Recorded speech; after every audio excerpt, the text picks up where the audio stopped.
Brandon, vat ons. Ja, dankie Henny. Soos wat Henny gesê het, is ons nou in hierdie splinter reeks wat Integrity is. En ons wil vandag met die eerste week afskop met die naam From Awe to Action. En as jy bietjie dink wat awe beteken dit, as ek vir Henny vertel, Henny, ek het in die Kreerwiltuin die leeu gesien. Nee, dit was 'n groot leeu. Groot pote en groot hande en hy het geloop en dan so geplof as hy so loop, nee.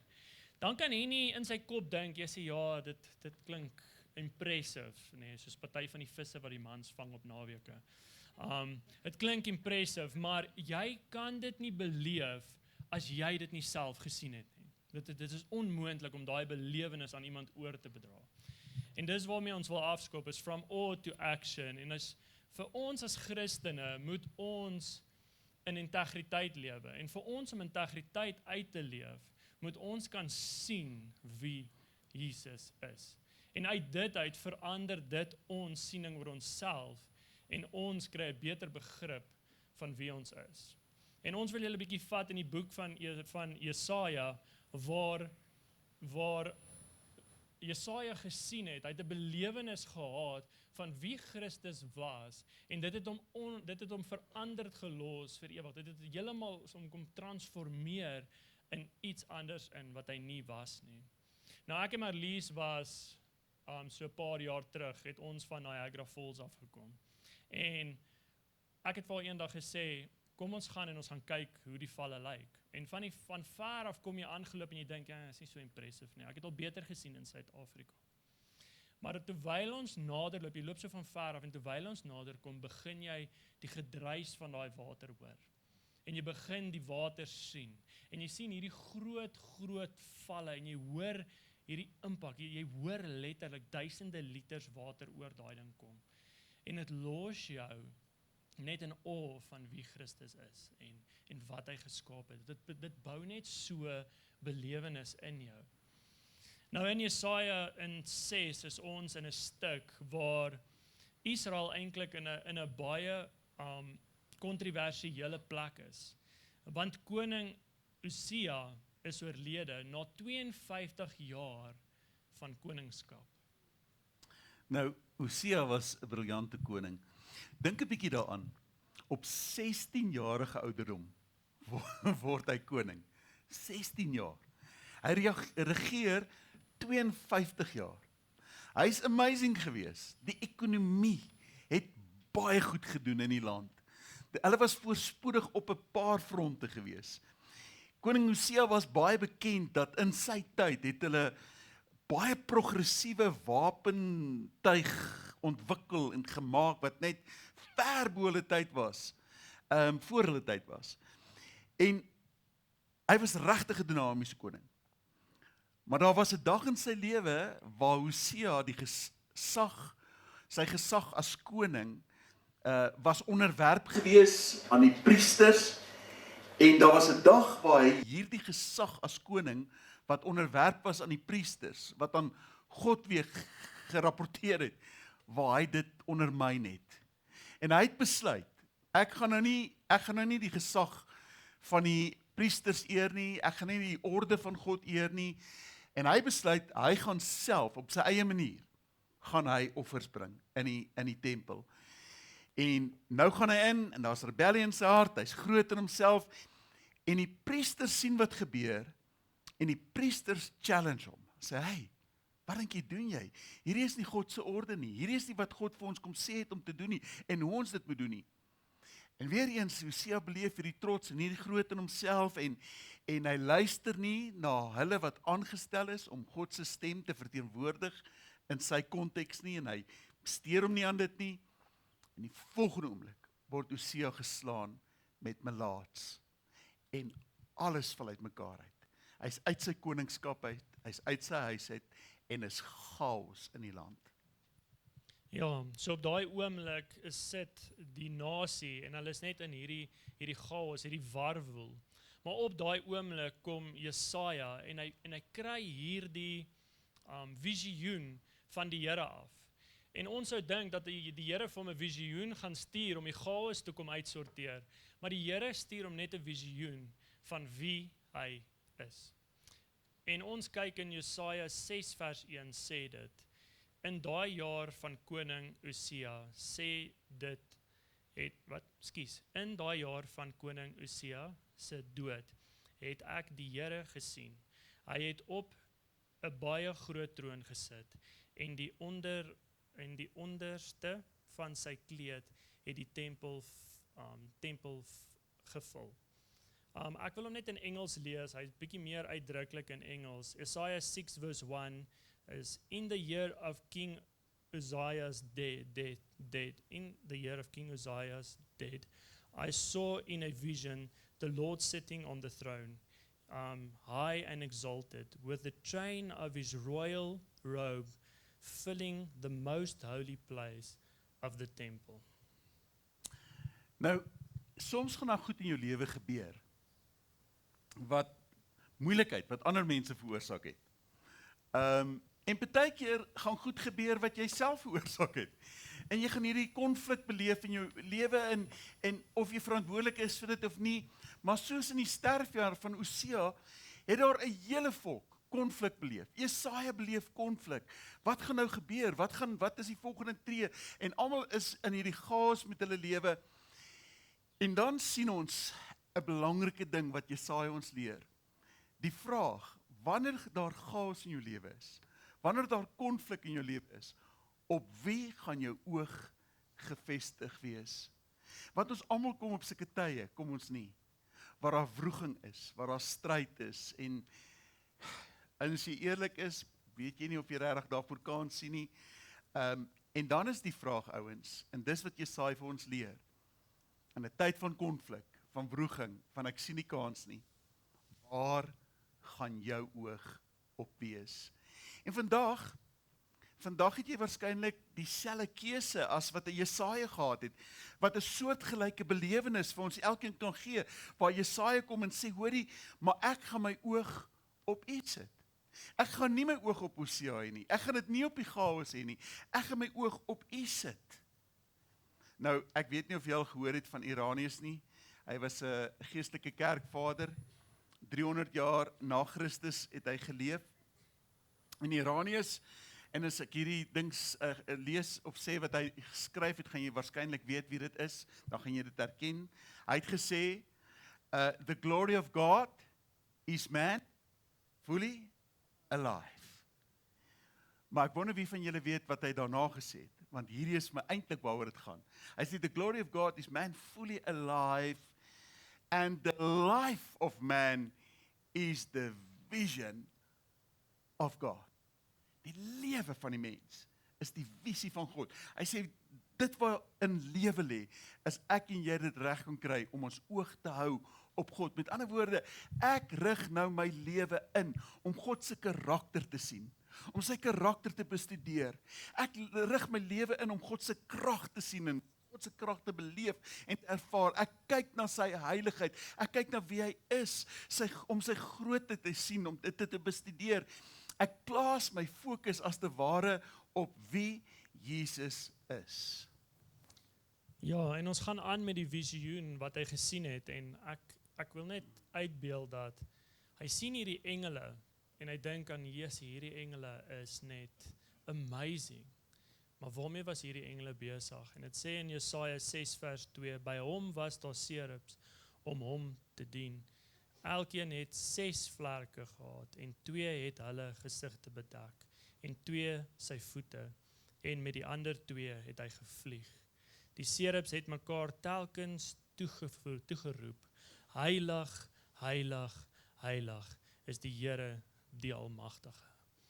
En daai heilig, heilig, heilig wil vir jou kom sê dat hy is heiliger as Usia.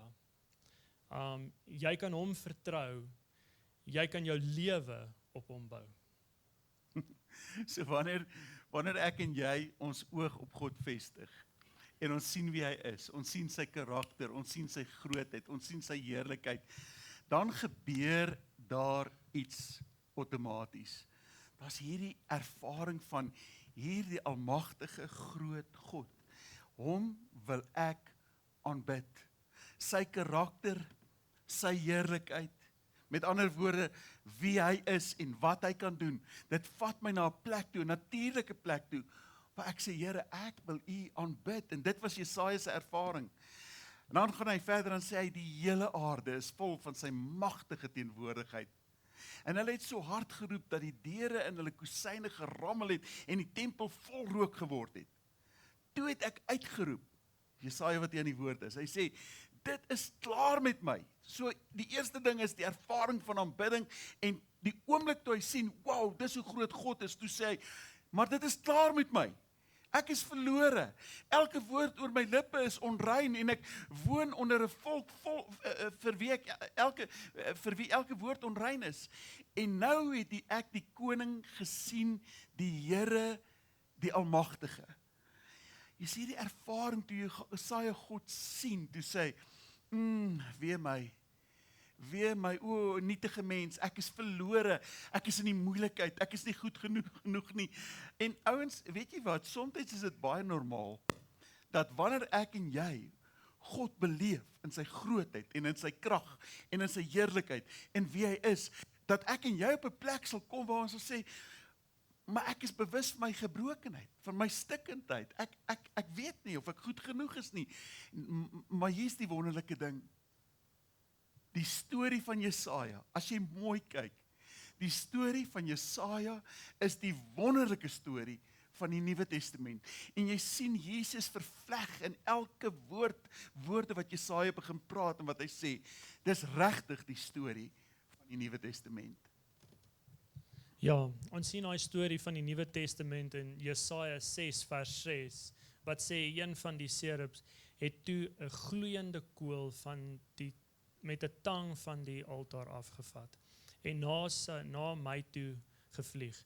Hy het my mond aangeraak met die kool, en gesê, nou dat die gloeiende kool jou lippe aangeraak het, is jou oortredinge vergewe, jou sondes versoen. So die ding is, wanneer ons kyk na wat Usia gedoen het, dan verstaan ons hoekom hy nie regverdig was nie. Hy het gegaan en in die tempel ingegaan, en hy deur sy eie krag wou hy dinge in die tempel verrig het, waarvoor die Here hom nie aangestel het nie. En hy het gegaan en deur sy eie krag wou hy God se guns gewen het, en hy wou God se krag en goedkeuring deur sy eie prestasies verkry het. Usia se grootste fout was, dat hy dink dit lê in sy eie vermoë. Hy kan in sy eie vermoë dit doen. Maar ek en jy, die les van Usia en die les van Jesaja is, dat ek en jy moet eerder bly by, wee my. Dis dalk 'n goeie plek om by te wees. Is in daardie oomblikke wat jy sê, wee my, wat jy ontdek, daar is niks wat ek en jy kan doen, om ons verhouding met God te herstel nie. Daar's niks wat ons van ons kant af kan doen nie, tensy God nie die inisiatief neem nie. Het ek en jy groot moeilikheid, maar God het. Dis die storie van die Nuwe Testament, waar God die inisiatief kom neem het. God het gekom en Jesus het vlees geword. Hy het onder ons kom woon, en hy het vir ons kom sê wie God is. Hy het vir ons kom sê wie ons is, en wie hy is, en wat hy vir ons sal doen. Want die storie van Jesus is nie net die storie waar ons na hom kyk as 'n voorbeeld vir ons nie, maar hy is ook 'n storie van ons, 'n voorbeeld van ons. En Jesus kom sê vir ons, dis wie God is, dis wie ons is. En hy kom vertel vir ons wie ons in hom is. Nou ek wil twee begrippe gou hier uitlig. Jesaja verwys na die altaar. Die altaar was in die Ou Testament altyd 'n plek van offers, nê. Oralste as jy deur die Ou Testament lees, as daar 'n altaar gebou was, het hulle offers gebring. Dit was 'n plek waar hulle gesê het, Here, ons bring die offers, en ons vertrou dat hierdie offer voldoende sal wees, dat ons versoen sal wees met U, dat ons vergewe sal wees, dat U nooit weer aan ons sonde sal dink nie, of dat U nie aan ons sonde sal dink nie. Want oor en oor moes hulle weer offers bring. Dit was nie genoeg, die offers wat hulle gebring het nie. Oor en oor moes daar 'n altaar gebou word en versoening gebring word. Nou kom Jesaja en hy sien hierdie visie, hy sien hierdie altaar. en hy sien hierdie hemelse wese wat kom, en hy vat 'n brandende gloei, 'n gloeiende, 'n gloeiende kool, en hy raak die lippe aan van Jesaja. Jesaja is besig om te kommunikeer, hy sê, weet jy wat het gebeur? Toe ek die altaar sien, die plek van versoening, toe kom hierdie hemelse wese, en hy raak my lippe aan, hy raak my belydenis aan. Ek wil vandag vir jou sê, die eerste ding wat verander, wanneer ek en jy met God te doen het, en ons beleef, hy spreek ons vry, ons beleef dat die kruis van Jesus, waar ek voor hom kom kniel en sê, Here, vergewe my, ek is jammer vir my sonde. Die eerste ding wat God wil doen is, hy wil jou belydenis kom verander, hy wil jou lippe kom verander. Dis hoekom ek sê, die storie van Jesaja is 'n storie van die Nuwe Testament, dis die storie van Jesus, dis die storie van die kruis, waar jou lippe wil kom verander, jou belydenis wil kom verander, waar jy sê, hoorie, ek is stikkend, ek is nie genoeg nie, dat ek en jy anders sal begin bely. Waar ons sal begin bely wie ons is in God. Kan ek jou 'n bietjie vra? Dit klink so mooi, ek wil een ding 'n bietjie challenge, nee, ons sê baie keer, ag jy weet, ek is maar 'n sondaar, gered uit genade. Klink mooi, nee, ek is 'n sondaar gered, so nederig. Maar dink 'n bietjie mooi oor wat Jesus kom leer het. Hy het glad nie dit kom leer nie. Jesus het kom leer, dat wanneer jy my aanneem en ek jou gaan vergewe, gaan ek alles nuut maak. Jy gaan 'n nuwe mens wees, alles gaan verander, jy gaan kind van God wees, jy gaan verander wees, jy gaan heilig wees, en my gees sal in jou woon, en jy sal veel vrug dra, Johannes 15, daai hele gedagte van, ek is die wynstok, julle is die lote, wie in my is, sal veel vrug dra. Dis Jesus se woord, hy sê, alles gaan verander. En nou het ek en jy die voorreg, ons was sondaars, maar ons is nie meer sondaars nie, ons was sondaars. Ons is nou kinders van God, nog steeds gered uit genade, maar ons is kinders van die allerhoogste God. En die eerste ding wat verander is, hoorie, is my belydenis, waar ek my gebrokenheid sien ek nou Christus se onskuld in my lewe. Hy het my regverdig kom maak.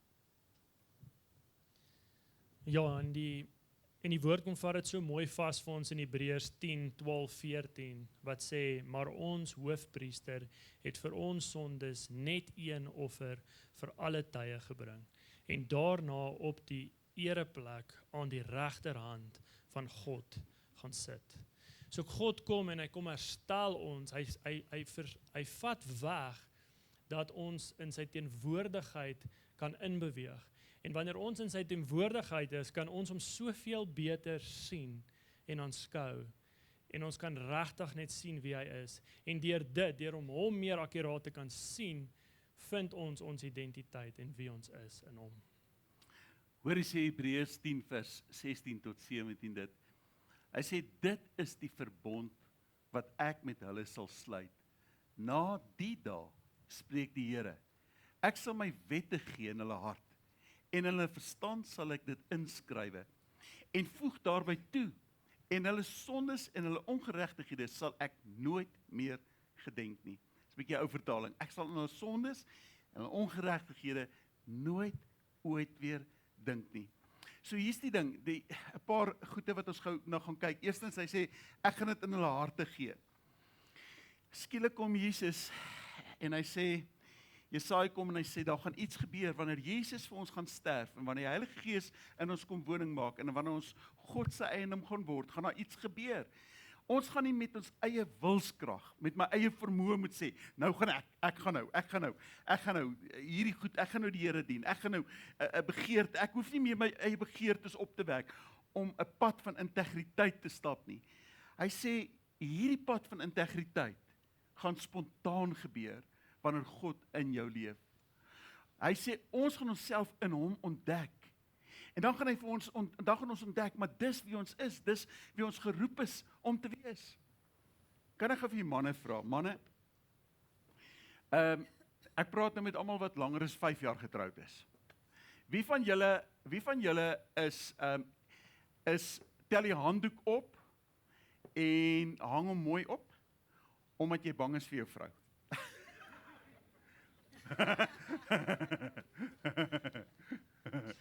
Nee, Ek doen dit nie omdat ek bang is vir my vrou nie. Ek sê dit nou vir julle. Maar ek doen dit want ek weet dit is vir haar belangrik. Partykeer lyk dit vir my so mooi, so snoesig as die handdoek al lê. So lekker. Lê so gemaklik. Maar ek tel haar handdoekie op en ek hang hom op want ek weet dis iets wat vir haar belangrik is, vir Antoinette. Dis presies wat Jesaja vir ons sê. Hy sê wanneer God in jou kom bly, dan gebeur daar iets. Dis nie meer hierdie ek en my eie behoefte, my begeerte wat ek moet opwek om nou in integriteit te leef nie. Hy sê integriteit word gebore vanuit jou liefde vir die Here. Die optel van die handdoek was gebore uit my liefde vir Antoinette. Ek weet, dis iets wat sy wil doen, wat sy wil hê. En nou, ek dink dis die plek waar die Nuwe Testament soveel anders te maak. Dat dit word nie 'n klomp reëls van moets en moenies nie, maar vanuit my liefde vir God begin ek te leef 'n lewe van integriteit. Ja, en die Here sê hy verwyder ons sondes van ons heeltemal. Hy sê so ver soos die ooste van die weste is, verwyder hy ons sondes van ons af weg. En ons in die span het so 'n bietjie gesels hierso oor, net om te sê dat as jy van noord tot suide loop, kan die punte bymekaar kom. Maar as jy van die ooste tot die weste, sal daai punte nooit bymekaar kan kom nie. En hy sê dit is hoe ver hy jou sonde van jou af verwyder. En dit is net so mooi vir ons gewees. So ek wonder of jy dit weet, hè? As hy sê so ver soos die ooste van die weste. Het jy al aan gedink? Daar's 'n noordpool en daar's 'n suidpool. Maar daar's nie 'n wespool of 'n oospool nie. Wanneer jy wes beweeg, kan jy altyd aanhou wes beweeg. Jy gaan nooit wes genoeg kan beweeg nie. En wanneer jy oos beweeg en jy oos beweeg heeltyd, jy gaan nooit by 'n oospool uitkom nie. So ver soos die ooste van die weste. So ver verwyder God ons sonde van ons. En hy sal nooit weer aan dink. Het ons nie 'n amazing God wat ons dien nie, hè? Jy nie dankbaar nie. Nie dankbaar dat die Here jou uitnooi en sê, hey, kom. Dis nie jou eie krag nie.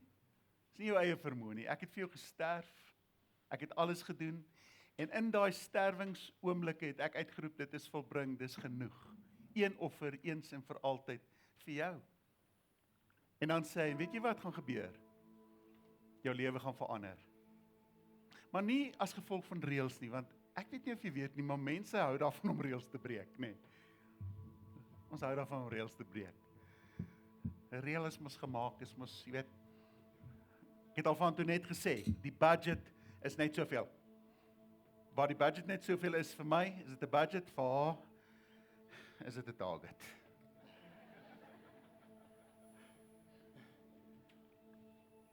En ek gaan in jou woon, en soos ek in jou woon, gaan daar iets gebeur. Jou lewe gaan verander. En jou ervaring van, Here, U is groot, U is groot, weer my, gaan verander na, Here, U is groot, U is groot. Ek is dalk goed genoeg. Ek is dalk goed genoeg.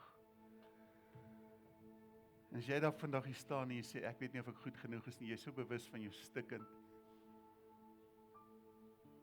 seer en jou foute en teleurstellings, luister, ons almal het stikkend. Ons almal het foute, ons almal het teleurstellings. Maar hier is die nuus van die evangelie van Jesus. Toe ons verlore was, het hy ons kom soek, ouens. En toe ons skaam was, het hy ons kom vergewe. En al ons oortredinge het hy aan die kruis kom vasnaal. En hy sê, as jy dit kan glo, sal dit vir jou genoeg wees. En as jy leef in verhouding met my, sal jy agterkom, verhouding gaan jou verander, meer as enigiets anderste. Het gaan nie die reëls wees nie, het gaan hierdie verhouding, ek en jou en jy en my, en jy sal veel vrug dra. Vers 8. Toe het ek die Here hoor vra, wie kan ek stuur? Wie sal ons boodskapper wees? Jesaja was in die een oomblik nog, wee my. Volgende oomblik roep Jesaja uit, ek het geantwoord, hier is ek, stuur my. Ek is goed genoeg. Ek is goed genoeg. God het iets kom doen. Dit is nie my grootheid nie. God het my goed genoeg kom verklaar. Maandag sê die Here, kan ek jou stuur? Kan jy glo ek gaan jou gebruik? Dinsdag, kan jy glo ek gaan jou gebruik vandag? Kan jy glo? Ja, vir jou, gaan jou gebruik. Ja, Here.